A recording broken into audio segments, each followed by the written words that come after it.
Welcome to the Phoenix Prosperity Podcast, where wealth meets legacy. Join your host, Tim Fergestad, as we explore the journeys of Phoenix's finest to success and beyond.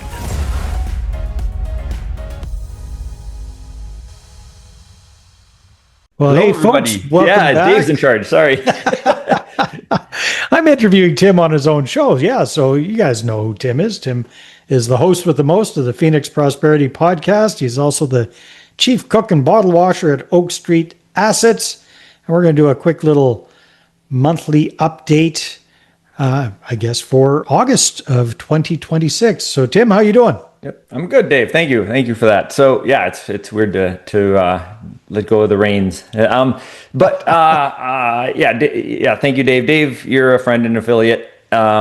Helped me with the podcast, set that stuff up. Hence the matching signs. It's all great stuff. I love it. Thank you, and thank you for this. This is a great opportunity for me to sort of have specialty episodes, right? Showcasing kind of what we're doing. So for people who keep asking, now they can just get an update here. Well, you do such an amazing job of featuring everyone else. It's about time somebody featured you, especially on your own show. So that's what this is all about. All right. Hey, so Tim, why don't we start off by reminding people a little bit about, big broad strokes, what you do outside of podcasting, and when it comes to real estate investing, what market you focus on. Right. So I'm a full-time investor, and I focus predominantly on alternative assets. I'm not thrilled with traditional assets, so started branching into other things. And real estate's one of my big focus. One of my bigger focus. That's the big alternative asset that you focus on. Yeah. Yeah. There's different aspects to it too. Anyways, that said, that's the one I share with other people is kind of where I was going, because I invest in some things, right? Some people, I direct them to my colleagues in oil and gas. If they want energy, they look for active losses, things like that. I have a whole bunch of great operators and network and stuff in my network that I share and try to just connect people and try to help everyone. And so that's kind of what I do now I started doing more and more of these types of deals and realized how awesome private investments are. And so I just did more and more of that. And it just naturally grew into Oak Street Assets and started sharing these deals and doing bigger projects with different people and bigger and better projects and sharing that with people. So when it comes to the real estate side of things, what type of properties do you typically invest in or get involved in these days? Well, not counting the distillery in Kentucky that we did this year.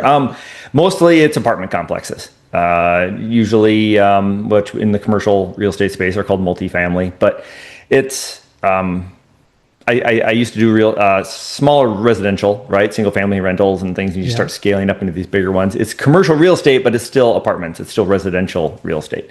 And so we develop some townhome build rent communities we're doing here in the Valley.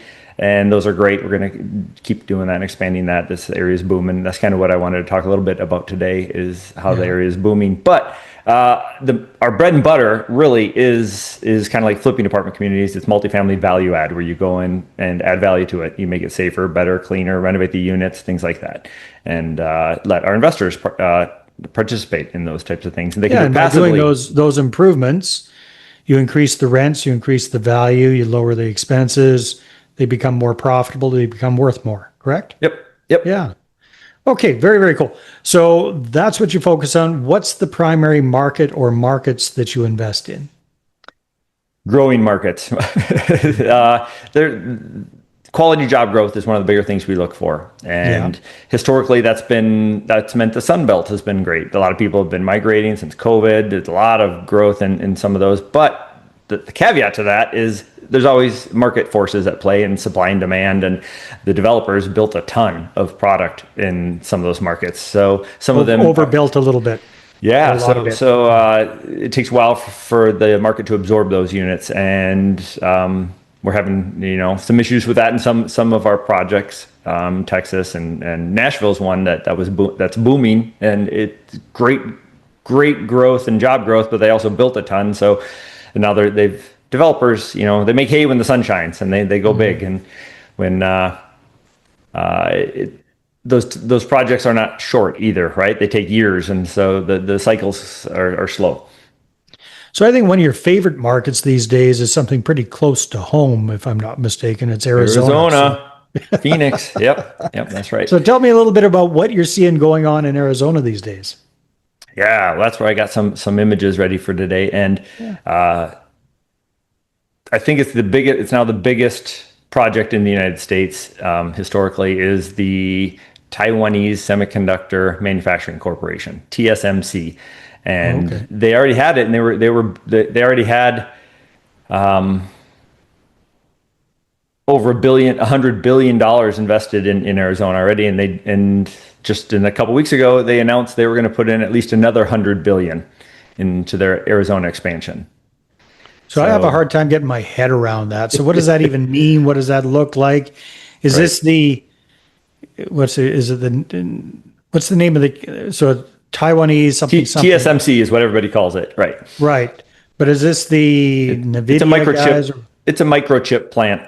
Yes. So it's their Arizona development is moved beyond being one of a large factory, right? It's becoming the anchor for a full semiconductor and advanced multifactoring ecosystem here in Arizona. And I think Arizona has said there's over 70 semiconductor expansions, right? Representing over 300 billion in investments in the past several years alone. Just all the ancillary, right, systems that go with that. There's the production, there's packaging, manufacturing. They manufacture the wafers, and then they put them into other chips and make all these other chips there. But then they have a lot of ancillary systems and products affiliated with that have to be local as well, and that's kind of part of the point, right? Sort of post COVID, and they made this big push. We're like, we need to bring a lot of this stuff back on shore, and this is the product of that. Well, let's take a look. You got some pretty pictures to look at. Let's get our heads around what this actually means. Yeah, I was hiking with my buddy James because next month we're gonna raft and hike the Grand Canyon together. So we're getting in some training. Nice. But this is on the east side of the Highway 17 right here. But if you zoom in to the top of my head here, right over our heads, on the west side of the 17 is the start of this complex. It's hard to see in this particular picture, but this is what that is. And this was an older picture, actually. This is I think it's only a couple of fabs or fabrication buildings. Yeah. Are those all cars in the parking lot there? Is that what that is? This is solar covered parking here. And there's other over here. This is huge. It's hard to explain how big this is. And this is just a fraction of what it's going to be. It's already functional and it's already going, but this is only part of it too, and how big these things are. But they're going to have, I think, 10 of these types of things. Wow. So whereabouts in Arizona is this? Yeah. So this is we were over here in the mountains over here looking west at it. So it's close to Phoenix, basically. Pleasant. Yeah, it's 30 minutes north of the airport, and it's a huge campus over here. This is a different area, another billions of dollars one, but there's some down here in Mesa. It's quite the mix of they call it the Silicon Desert now. It's been such a big influx of Arizona's been very business friendly, and I like this particular picture because it just shows the northwest area of the valley, this is TSMC and the highway, and Amcor has over 30,000 jobs coming in. This was before the announcement last month, so there's tens of thousands of jobs. So are these long-term jobs, or are these the construction jobs? No. These are new long-term quality jobs. I think the average income's over 80,000 each, right? So that's kind of what we look for for real estate investing is quality job growth. And so somebody making 80 grand is still going to be renting an apartment, not trying to buy a house. Is that what you guys have seen? Yeah, that's a good question. The affordability gap in most markets, including Arizona, is still pretty significant. That's usually one worker. It depends nowadays, but generally this produces higher household incomes, right? It attracts engineers, technicians, specialized contractors, but all the ancillary industries I was talking about, different suppliers. All the businesses that feed into that main all the equipment thing, and all the things that thing needs to go. As well as, right, the housing demand that requires when you're bringing that many people and jobs into the area. Can they afford to buy their own house, or do they need to rent?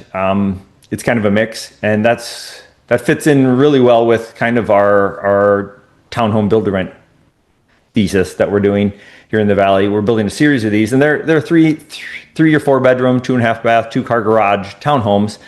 So there's nobody living above or below you. It feels more like a home than living in a mid-rise apartment community. Yeah. And you have yards, but there's also amenities, right? Pool and clubhouse and stuff. But the most important thing to me is it's about $1,000 a month cheaper than trying to make a mortgage payment on a house of the same size.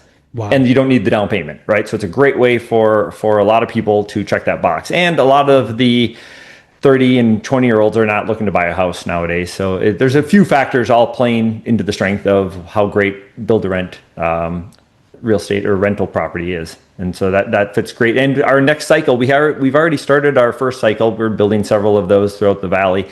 Our second cycle of those is we already have some properties situated right up there by TSMC in that booming area. Nice. So in that corridor. So very close to that. Yep. Cool. Well, hey, thanks for that exciting little bit of update there on what's going on in the market, especially in around Phoenix. What else is going on? What's new? What else is going on in the news? Well, Tim?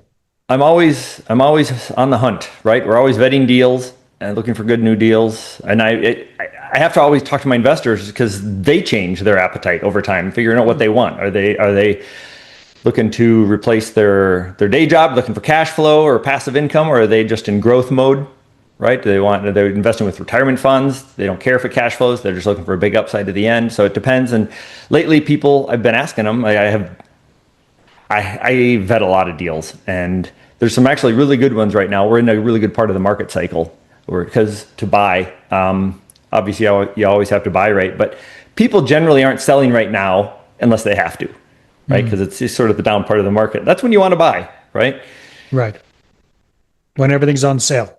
That's yes, when everything's on sale. That's the logic response.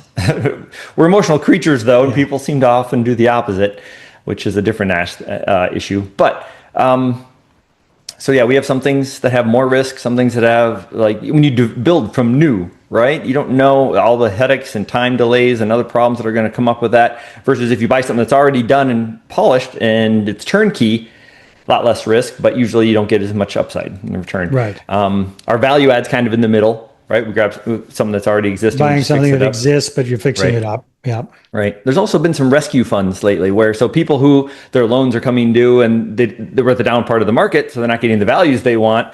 They don't want to sell right now, but they don't have enough money or value in the property to refinance it as it is and just get a new loan. So some people are having to do a cash in refi, things like that. Or some people just raise money for operational buffer. And a lot of them I've seen over the past year have not been all that. You can put in some money, but there's still no clear business plan or exit plan.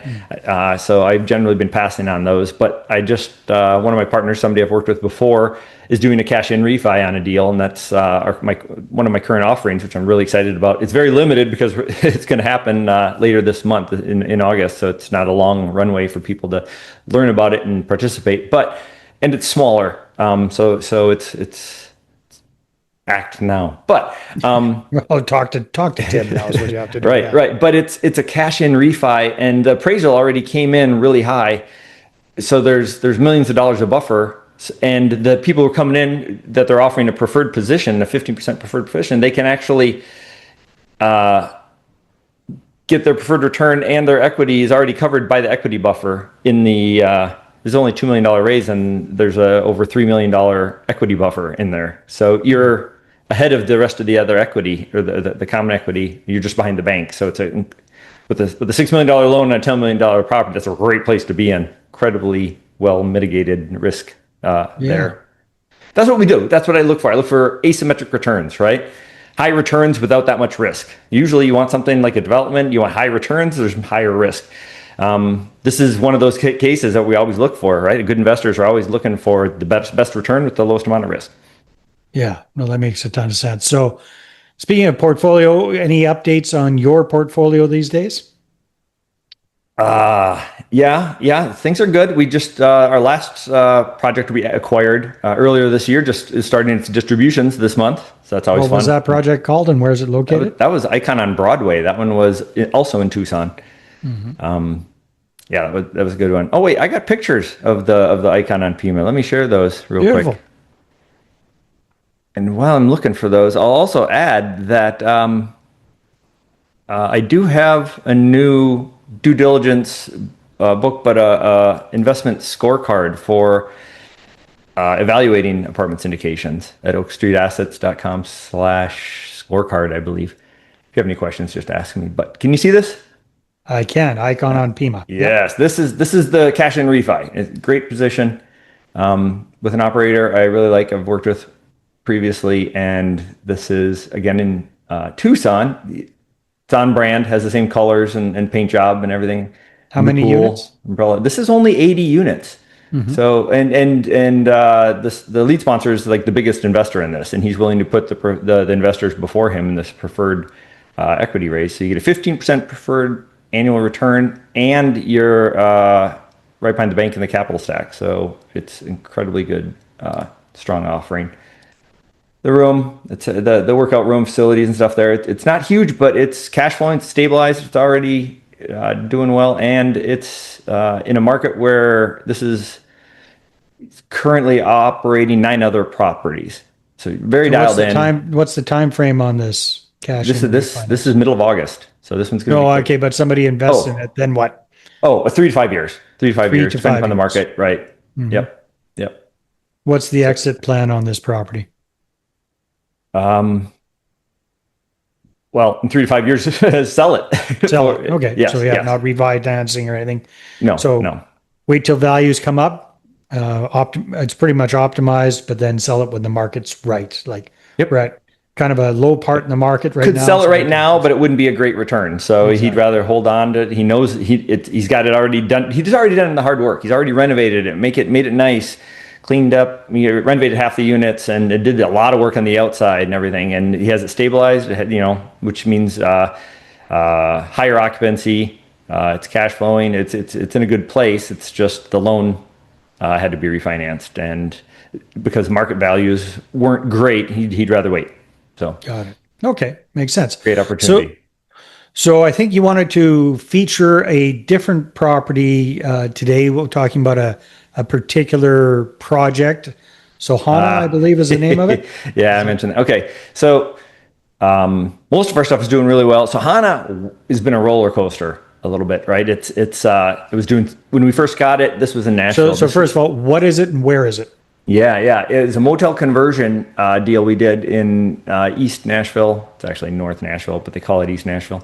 And just on the other side of the Cumberland. And it's just, minutes from downtown. You can see downtown from it. It's cool. It has a little pool, but it's a little motel. There's these micro units, right?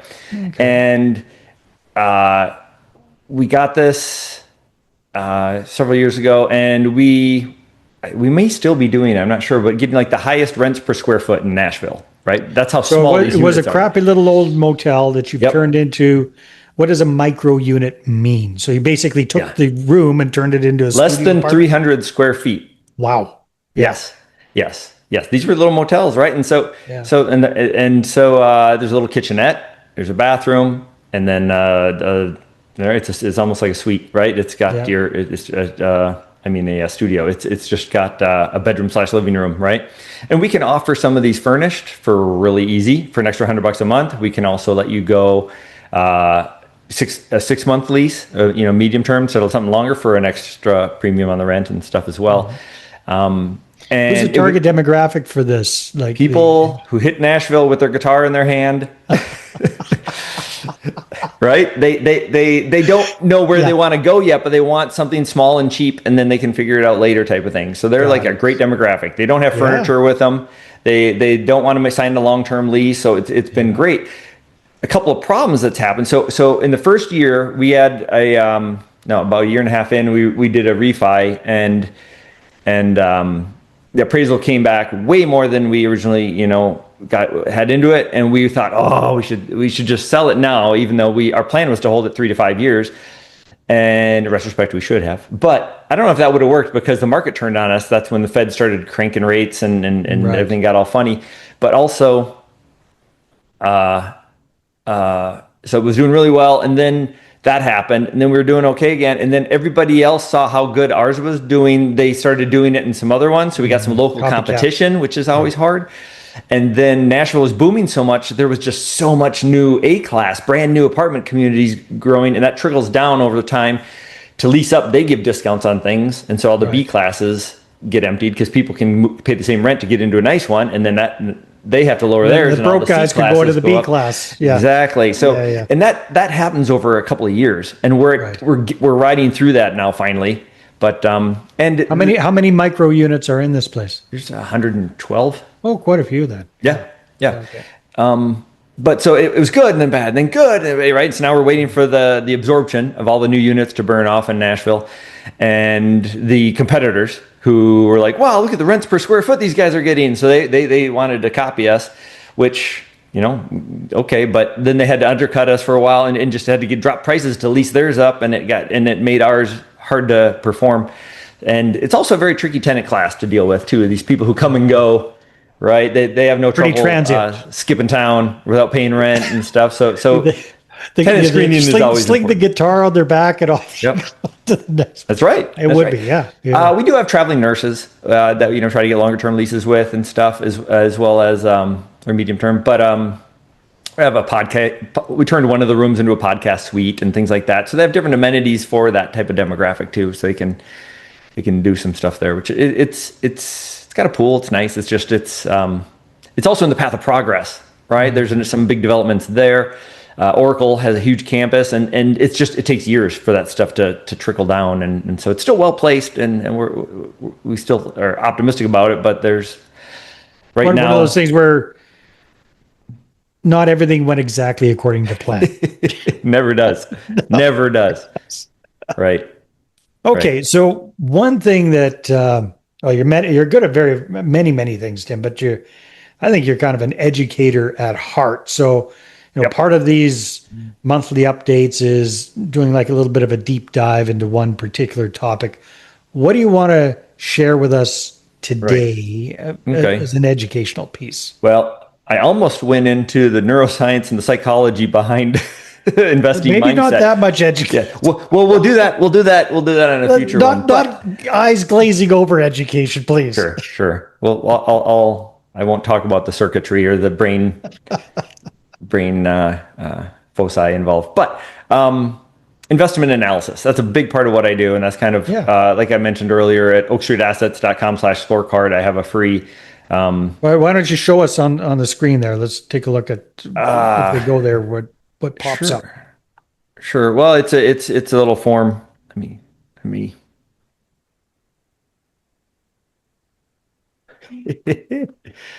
How many screens? Keeping it real. That's right. Yeah. Okay. And if you're listening to this on Tim's audio podcast, go over and check out his YouTube channel, Phoenix Prosperity Podcast. That's where you can watch all the good stuff he's sharing live. Right. Can you see that? Cool. Okay. Yeah. And I was right. It's oakstreetassets.com/scorecard. Okay. And so it's a first pass scorecard for anybody who's not familiar with how to evaluate apartment syndication, right? With some of these investments, they can get the first pass scorecard. It's a sheet that I've broken down some of the major questions, right? Different layers of vetting the sponsor, the business plan, the debt, the fees, the legal terms, some of the initial criteria that I look at to figure out whether or not a deal is going to fly. And I also threw in my 100 question due diligence guide as well. So if you go onto that website, you can get some of that stuff, and it gives you some initial talking points to ask questions about if you don't know what you need to be thinking about and asking. So once you find something you're interested in, it makes it a lot easier to come to me with some questions, and we can. So is this for somebody who's looking to go buy their own property, or they're vetting a deal that somebody's offering to them?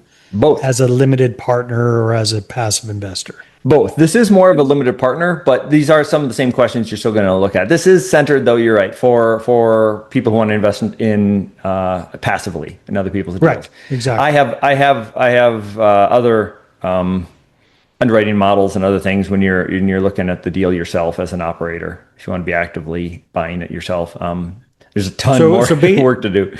Basically, if somebody, whether it's you or somebody else, has offered them like an offering memorandum or something like that, this is the due diligence they can do. Based and the on questions that they should be asking. Right. Yeah. Okay. Right. And it's, I mean, some of the most important things there are that people started to learn back when the market was doing great. You didn't have to be a good operator. You didn't even have to have a good loan, right? Just the appreciation would happen so fast. But now the good old days that are gone. That's right. That's right. But so now people are only the better operators are still hanging on, right? And they have a stronger capital stack, right? What does that mean? They have the amount of capital in the deal, including the debt and the equity, right? The loans they take, longer term, more stable. They're not are more particular. The criteria by which those types of loans lend on are stricter as well, which is great because it means the deal has to be stronger. But also the rest of the capital stack, you have the equity, how much money you're putting into it, and what position in that stack you are. Some people like that deal on Icon on Pima that I'm offering right now.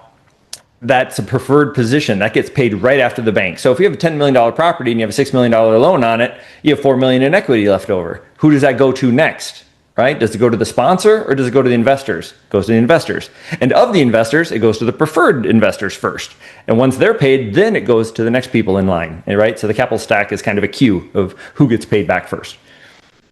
And the sources. So these days they're much more attractive in the investor's favor is what I'm understanding. Yep. And they're more carefully crafted in general. But also the assumptions are a big part of evaluating a deal. And how is the operator projecting their business plan onto the deal, right? For example, there's different market forces and operational forces at play. And the market forces are some of the biggest ones, in my opinion, because you can't combat those very well. Right. If the example used at the top of the call, you're talking about that huge new chip factory or multiple chip factories getting put in, right? That can be a huge boon, but also the opposite can be true, right? If you have a bunch of apartment communities in a military town and the Air Force or the military base closes up shop, there's not much you can do about that. Right. Yeah. So you don't want to be in that type of situation. I don't want to be in that type of situation where I'm contingent on only one like big a employer. Detroit of 20 years ago kind of thing. Those kind of 20, 30 years ago situation. Yep. Right. Yep. So there's those types of area forces, right? There's also greater economic forces, right? You get into a big recession. I wouldn't want to have a big luxury complex in a high cost area where there's mostly blue collar jobs, right? Type of thing. So there's also operational forces, right? How good is the operator at leasing things up, right? If there's competition, can you get heads in beds? Can you do the renovations on budget, right? Have you budgeted properly for the repairs and maintenance? Can you really get the rent growth and minimize the expenses and stuff like that? So those are some of the obvious questions and some of the biggest ones, really. The assumptions they're making on rent growth. Can they put that into the pro forma and they think, oh, this is going to be a great deal because we're going to sell it at a market exit cap of this or cap rate, or the market rate for this property will be here. And that's one of the biggest levers, period. And that's a big one. A lot of people don't know to look at that and discuss it. Yeah. Well, that's good. So that's a very helpful tool that you're including there. That's great. Yep. Okay. Well, as we're kind of wrapping this update up, Tim, we've been talking a lot about business. Let's talk a little bit about some fun stuff. So what's going on with Tim Fergestad in your life this summer of 2026? Well, wrapping up summer has been awesome. I managed to go to Wisconsin and see family, right? That was fun. Get some family time, go play in the toys, right? What does that even mean? So how much family have you got in Wisconsin? Well, my sister and her family are there still. Nice. Most of us have migrated south. But they're starting to as well, but they got a nice summer lake home and stuff. and hunting property. So it's been a lot of fun to go drive around up in the trails and stuff up there, but also get on the jet skis and fishing and kayaking and all that. I know you like to kayak.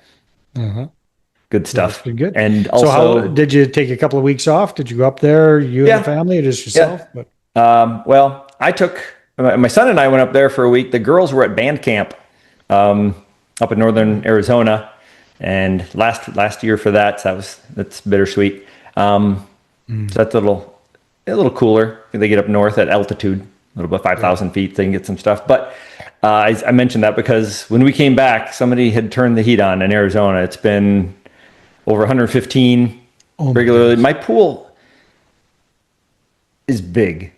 I have a really big pool. I have a 100,000 gallon pool, which I have a high dive. I have a 1 meter 3 springboard and a 3 meter springboard. Wow. And it's 15 feet deep, and there's a thermocline. So you get to the lower part and it's cooler, right? Yeah. Supposed to. And you got the ear pinch, you got to equalize, you get to the bottom and stuff. It's not cool anymore this summer. I tried to swim down where it was cooler. It's like bathwater. It's not very refreshing right now. Wow.